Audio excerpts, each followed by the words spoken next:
पंकजा मुंडे सध्या सागर बंगल्यावर दाखल झालेले आहेत। या आधी देखील भाजपचे अनेक नेते या आधीच सागर बंगल्यावर दाखल झालेले आहेत। राज्यभरातून फडणवीसांना फोन देखील येतात। तर आता पंकजा मुंडे या सागर बंगल्यावर दाखल झालेले आहेत। फडणवीसांचं अभिनंदन करण्यासाठी त्या देखील पोहोचलेल्या आहेत।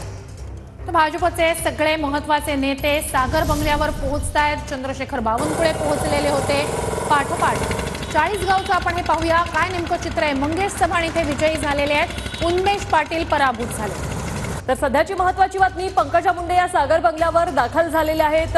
भाजपचे सर्वच महत्त्वाचे नेते आता सागर बंगल्यावर दाखल व्हायला सुरुवात झालेली आहे।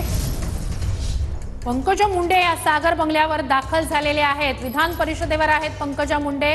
या विधानसभा निवडणुकीआधी जी विधान परिषदेची नेमणुका झालेल्या होत्या त्यात पंकजा मुंडे यांना विधान परिषदेवर पाठवण्यात आलेलं होतं आणि आता सध्या पंकजा मुंडे या सागर बंगल्यावर फडणवीसांचं अभिनंदन करण्यासाठी शिरपूर मतदारसंघातून भाजपचे काशीराम पवार विजयी झालेले आहेत आणि त्यानंतर विजयानंतर कशा प्रकारे कार्यकर्त्यांनी फटाके फोडत जल्लोष केलेला आहे त्याची देखील आपण दृश्य पाहतोय। अगदी राज्यभरात नाचत गाज बँड बाजा वाजवत सध्या कार्यकर्ते आपला आनंद व्यक्त करतात। 9 पैकी 7 जागांवर नांदेडमध्ये महायुती विजयाच्या उंबरठ्यावर आहे।